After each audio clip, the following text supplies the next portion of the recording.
Esse não é o cenário. O cenário do futebol brasileiro é um mundo um pouco diferente. Esses são a exceção, exemplos de boas gestões. O que temos, na verdade, são clubes que são deficitários, que têm uma gestão nada profissional, amadores realmente, e a contraponto disso temos o São Paulo, né, que o São Paulo este ano já divulgou que a dívida vai aumentar em 75 milhões, o Cruzeiro que está fundado em dívidas também, né, está tentando se reorganizar agora de acordo com o SAF, que é a Sociedade Anônima do Futebol, para tentar se profissionalizar nessa parte. Então, o que temos, na verdade, no cenário do futebol brasileiro são exemplos de má gestões nos clubes. E é nesse ponto que entra a importância da eficiência no futebol. Por quê? O objetivo de uma instituição esportiva, no caso dos clubes, é o mérito esportivo, né? As conquistas de títulos, as vitórias. E, a contraponto disso, tem que ter o equilíbrio em relação à sua gestão financeira, né?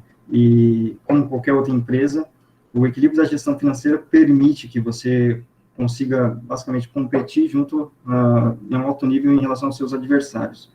Então, aí entra a importância da eficiência no futebol, porque analisando a eficiência no futebol, a gente pode tomar decisões, pode definir quais pontos devem ser melhorados, quais pontos devem ser mantidos, porque está funcionando, né? Por exemplo, no trabalho aqui, eu tenho a eficiência esportiva em combinada. Se um clube apresenta uma eficiência esportiva menor, então vamos melhorar na parte de eficiência esportiva. Na eficiência combinada, onde eu tenho a relação financeira e esportiva, se meu clube está mal, então eu já sei onde eu devo melhorar e torná-lo eficiente, né? Bem, qual a metodologia que eu vou utilizar para buscar e conseguir esses scores de eficiência? Primeiramente, análise eventuária de dados. Para quem não sabe, é um método não paramétrico que a gente pode utilizar com poucas observações, poucas variáveis, né? E ele basicamente vai conseguir calcular a produção com base nos insumos e no produto, para ver a maximização. Ah, mas o que seria isso? Eu creio eu que nem todo mundo tem esse conhecimento técnico. Imagine só a seguinte situação. Insumos, eu tenho chutes, e produtos, eu tenho gols. Se um clube A dá 10 chutes para fazer um gol, temos um ponto de eficiência. Se um clube B dá 12 chutes para fazer o gol, temos um outro ponto de eficiência. O DEA, nesse caso, vai avaliar os insumos e comparar com produtos e determinar quem é o mais eficiente. Nesse caso, o clube A seria o mais eficiente, porque ele precisou dar menos chutes para conseguir a mesma quantidade de gols do que o adversário. Só que o DEA tem um problema. Quando a gente analisa a eficiência do DEA, vamos dizer assim, puramente, ele perde um pouco das observações, um pouco das informações dos dados dele, e acaba superestimando a eficiência. O que seria isso? Basicamente, um clube que, vamos supor, dá 10 chutes e faz um gol, e o outro dá 12 e dá um gol, esse de 12 poderia obter uma eficiência maior do que aquele de 10. Seria algo contraditório. Isso se dá pela perda de informações, por isso essa supereficiência. E para corrigir isso, é utilizado o Bootstrap.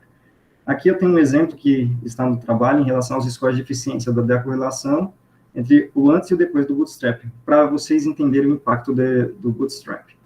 Em cinza escura eu tenho a eficiência Farrell, que é essa eficiência pura, que eu acabei de citar. E em cinza clara eu tenho o BC, que é a eficiência do Bootstrap corrigido. Como vocês podem notarem, o cinza claro está menor do que o cinza escuro, ou seja, eu tenho uma diminuição da minha média de eficiência. Ou seja, o Bootstrap está corrigindo aquelas super eficiências, ou seja, aqueles clubes que seriam eficientes, mesmo não sendo eficientes. Para você ter ideia, existem 100 clubes nessa análise, né? Tendo São Paulo repetido 5 vezes, porque disputou todos os anos, o Flamengo, enfim. Esses 100 clubes, desses 100, 23 eram super eficientes, ou seja, tinham eficiência de 100%. E com a correção do Bootstrap, foi corrigido, eles deixaram de ser super eficientes e tiveram essa correção. Outra análise também que é feita é em relação ao componente principal, PCA. O PCA, basicamente, ele faz o quê? Ele reduz a redundância de variáveis, vamos dizer assim, de informações, de distribuições. O que ele vai fazer? Supomos que eu tenha 10 variáveis no meu trabalho, só que eu não consigo trabalhar com as 10 porque é muita informação, então eu utilizo o PCA para reduzir essas variáveis, ele vai transformar em forma de componentes e manter a mesma informação. Então, das 10 variáveis que eu teria que analisar para fazer qualquer tipo de estimação, qualquer tipo de análise, eu reduziria essas variáveis em forma de componentes e manteria minha informação. Só que há um critério para eu poder decidir quantos componentes eu tenho que utilizar. Ele tem que manter entre 80% a 90% das informações. Se ele manter de 80% a 90% das informações, então eu posso aplicar o PCA, reduzir as minhas variáveis em forma de componente, e assim fazer uma análise, tornar a análise um pouco mais simples, mais fácil. Vamos lá, ainda na metodologia, quais são as variáveis utilizadas no modelo? Na eficiência esportiva, temos como insumos chutes, desarmes, dribles, faltas sofridas, passes certos e posse de bola. Na eficiência combinada, como insumos, tem o custo da folha salarial, o valor de marca e o valor de mercado dos clubes. E, para ambas as eficiências, elas são utilizadas os mesmos produtos. No caso, pontos ganhos, vitórias, saldo de gols e gols pro. Vou destacar um pouco essa parte dos produtos, por quê? Pontos ganhos, vitórias, saldo de gols e gols pro nessa mesma ordenação são os critérios de desempate utilizados pela CBF, para determinar qual clube vai ser melhor qualificado, maior classificado na ordenação do campeonato. Então, isso é importante a gente saber e utilizar essas variáveis, porque a gente poderia, que é o intuito do trabalho, comparar o real aproveitamento do clube, né, ao final do campeonato, e comparar com o que ele produziu em relação à eficiência. Nos resultados, a população. Durante esse período de 2014 a 2018, 29 equipes disputaram o Campeonato Brasileiro, da Série A, né? Em São Paulo, 5 equipes, o Corinthians, o Palmeiras, a Ponte Preta, o Santos e o São Paulo. Em Santa Catarina também temos 5, o Avaí, a Chapecoense, o Criciúma, o Figueirense e o Joinville. No Rio, Botafogo, Flamengo, Fluminense e Vasco. Em Minas, 3 clubes, América Mineiro, Atlético Mineiro e Cruzeiro. No Paraná, o Atlético Paranaense, o Coritiba e o Paraná. Na Bahia, a dupla Bavi, né? Bahia e Vitória. Em Goiás, Atlético Goianiense e o Goiás. No Pernambuco, Santa Cruz e o Sport. No Rio Grande do Sul, a dupla Grenal, Grêmio Internacional. E no Ceará, somente o Ceará. Ou seja, 10 estados com 29 clubes. A estatística descritiva. Na estatística descritiva, nesse trabalho tinha mais de 20 variáveis. Então, seria inviável apresentar as 20 variáveis, né? Então, vou apresentar as mais interessantes, que eu julgo um pouco mais interessantes. No caso, chutes e gols pro. Eu tenho uma comparação que eu fiz aqui. No Brasileirão, em média, é necessário que um clube realize 10 chutes para fazer um gol. Isso dá 0,1% da efetividade dos chutes. Aí, qual era a dúvida? Será que isso é bom, isso é ruim? Como é que está a situação dos clubes brasileiros para chutes para gol? Em comparação à La Liga, que é o campeonato espanhol, a média de chutes para gol é de 8, dando uma efetividade de 0,13 de chutes ao gol. E na Premier League, a liga inglesa, necessita só de uma média de 9 chutes para um gol, ou seja, uma efetividade de 0,11. Olhando assim, parece que é pequeno o valor, né? A diferença de 0,01, 0,03, parece pequeno. Só que isso impacta diretamente na média de gols das equipes ao final da temporada. Em média, no Campeonato Brasileiro, uma equipe realiza 44 gols. Na La Liga, esse número é muito maior, 52 gols. Quase 52 gols, né? 51,27. E na Premier League, faz a mesma coisa, 51,5. Isso é importante por quê? Porque para fazer gols eu preciso chutar. E através dos gols, eu aumento a minha possibilidade de ter vitórias, através de vitórias, pontos, e quanto mais pontos eu consigo, maior a chance de eu conquistar títulos, ou seja, ser campeão e alcançar o meu objetivo esportivo. Então, eu achei interessante apresentar essa parte. Outra coisa que eu gostaria de falar é em relação só ao custo da folha salarial. Só para vocês terem ideia da diferença que há entre os clubes. Né? Eu peguei aqui o mínimo, o máximo e a média. O mínimo, eu não lembro a equipe agora exatamente, teve de custo de folha salarial 29, só lembrando que esse custo da folha salarial é com elenco profissional, né?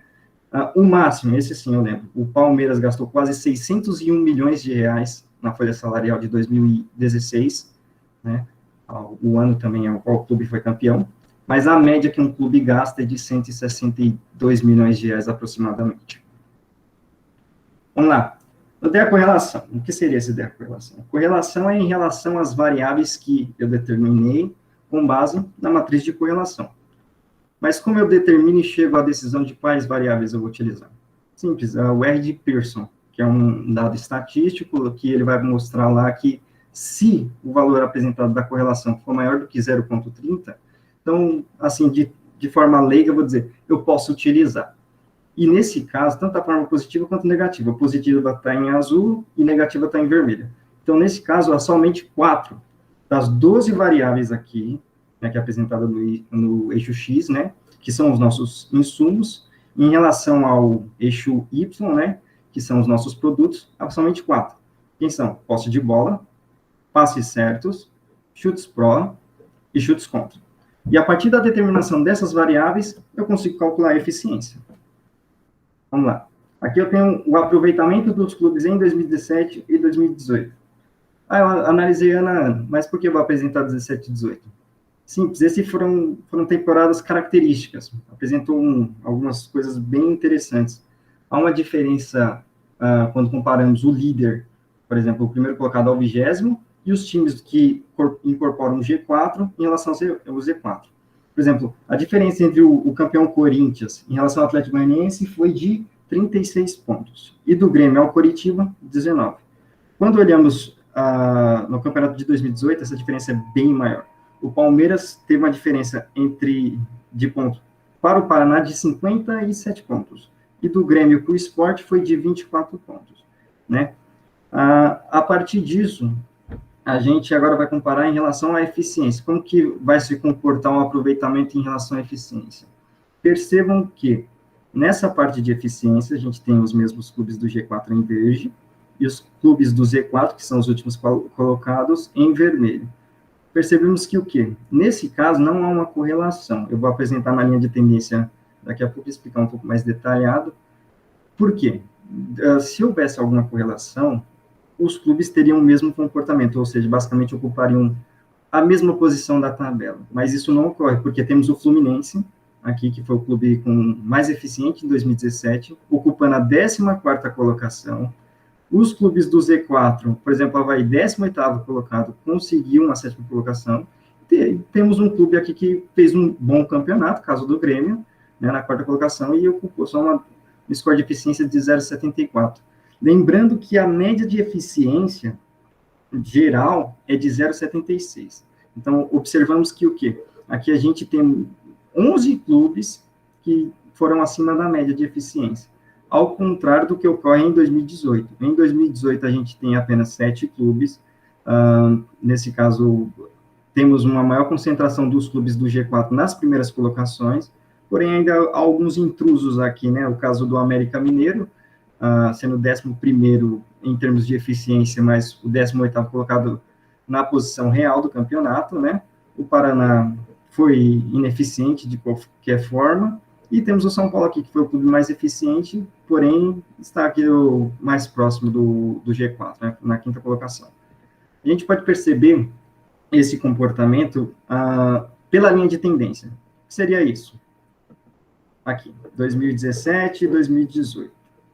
Se houvesse a tendência de de quanto maior a eficiência, maior seria o aproveitamento, teríamos um comportamento dessa linha que está pontilhada em azul, que é um comportamento de 45 graus. Os clubes, que são esses pontos, não estariam tão dispersos, ou seja, não estariam tão afastados dessa linha, estariam bem mais próximas, e aí sim condiziria. Ou seja, temos que no ano de 2017, devido a esse comportamento estar como quase uma linha horizontal, e a dispersão dos clubes, que não há correlação. Eu fiz o cálculo de correlação, deu 0,11, ou seja, não há correlação alguma, nesse caso, entre a eficiência e o aproveitamento dos clubes, aproveitamento geral. Já no ano de 2018 é diferente. Aqui sim, aqui quanto maior a eficiência de um clube, maior a tendência de ser o seu aproveitamento. A gente percebe pela inclinação da linha de tendência, esse comportamento aqui, né? Observamos o campeão Palmeiras, aqui o São Paulo, que foi o clube mais eficiente. Os clubes não estão tão dispersos comparados ao ano de 2017, estão mais próximos à linha de tendência. Então, nesse caso, para o ano de 2018, sim, quanto maior a eficiência, maior a tendência de o clube ter um bom aproveitamento no campeonato. Ainda comparando no da correlação, esse daqui é uma análise só com os 12 clubes que disputaram todas as temporadas. Aqui temos os dados de casa e fora. E, nesse caso, observamos também que há a tendência, né, só que a correlação é um pouco mais baixa, não é uma correlação forte, né, temos a Chapecoense aqui que destoa, né, a Chapecoense foi o clube mais eficiente atuando em casa, porém com um aproveitamento em torno do 0,55, o aproveitamento não foi tão bom. Já em relação, quando comparamos a eficiência com o aproveitamento fora de casa, sim, aqui a correlação é mais forte, aqui a gente tem a tendência realmente de quanto maior a eficiência, maior eu obter um bom aproveitamento fora de casa, né, temos o Atlético Mineiro como o clube mais eficiente e a Chapecoense o menos eficiente. Bom, ainda na parte de eficiência esportiva, lembra quando eu comentei em relação ao PCA, que eu poderia utilizar essa análise para reduzir as variáveis em forma de componente? Então, foram feitos 2 ensaios. Eu fiz umas 12 variáveis para transformar em componente, só que os resultados foram insatisfatórios, não foram satisfatórios, na verdade. E o outro, eu utilizei as variáveis que estão positivamente relacionadas aos produtos, que são os chutes pro, faltas sofridas, desarmes, dribles, passes certos e posse de bola. Dessas 6 variáveis, eu consegui reduzir em 4 componentes. E desses 4 componentes, eu ainda obtenho em torno de 90% das informações. Então, eu posso aplicar o PCA, substituir as variáveis em forma de componentes e, assim, fazer a minha estimação da eficiência, a minha análise da eficiência. Comparando agora com o PCA, olha só a diferença do comportamento. Aqui, aplicando o PCA, a gente percebe que os clubes do G4, sim, em comparação ao da correlação, estão mais próximos, ocupando as primeiras colocações. Só o Coritiba aqui, né, que foi rebaixado e obteve uma boa eficiência, né? Ao contrário, os demais clubes ocupam o Z4. Em 2018 isso não ocorre, apesar de termos o Internacional, o Palmeiras e o Flamengo, né, que ocuparam as 3 primeiras colocações, e na parte de eficiência estarem presentes nas 4 primeiras colocações, mas isso não ocorre de forma tão forte, porque o América e o Sport conseguiram ser eficientes, mas não conseguiram fazer um bom campeonato. Isso também a gente consegue visualizar na forma de linha de tendência, né? A gente já percebe aqui que, comparando o 2017 do decorrelação, que era aquela linha mais próxima da horizontal, os clubes estavam mais longe, né, dessa linha, a gente já consegue ver uma inclinação, né? Ou seja, há uma tendência positiva, ou seja, tendência de quanto maior a eficiência, maior poderá ser o aproveitamento do clube. Mesmo ainda tendo alguns clubes que estão dispersos aqui, a gente percebe o Sport, o Vitória, que estão mais afastados dessa linha, né? Em 2018, apesar de ter o América e o Sport que foram rebaixados e conseguiram ser eficientes, a gente percebe que há aqui também, na linha de tendência, quanto maior a eficiência, maior seu aproveitamento pelo comportamento das próprias equipes que estão próximas dessa linha, né, e a inclinação dessa própria linha de tendência. Eu também faço essa análise para o aproveitamento dos clubes em casa e fora, das 12 equipes que disputaram todas essas temporadas. A gente percebe também que com a aplicação do PCA, essa linha de tendência tem uma maior inclinação em relação ao da correlação, ou seja, é a mesma parte repetitiva, né, de quanto maior eficiência, maior seu aproveitamento. São poucas as equipes que estão longe dessa linha. E agora para a eficiência combinada, que é a última eficiência que a gente analisa, né, que a gente tem como insumos o valor de marca, de mercado e a folha salarial, e como produtos, gols pro, vitórias, saldo de gols e pontos, né? Aqui eu fiz também a redução de variáveis para componentes, né? Eram as 3 variáveis, né, que eu citei, valor de marca, valor de mercado e a folha salarial. Ou seja, eu consegui reduzir essas 3 variáveis em um único componente, que responde a 86,4% das informações. Então, minha análise fica um pouco mais fácil. E comparando aqui, aqui sim, os dados ficam mais robustos, vamos dizer assim, mais consistentes. Por quê?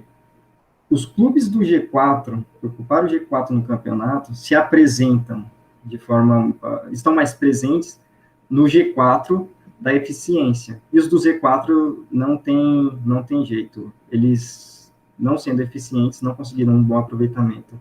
A mesma coisa se repete no ano de 2018, apesar que aqui temos o Atlético Mineiro e o São Paulo, né? São Paulo que foi o quinto colocado, tanto em aproveitamento quanto eficiência, porém o Atlético, que o sexto colocado, conseguiu ser o terceiro melhor colocado na parte de eficiência, né?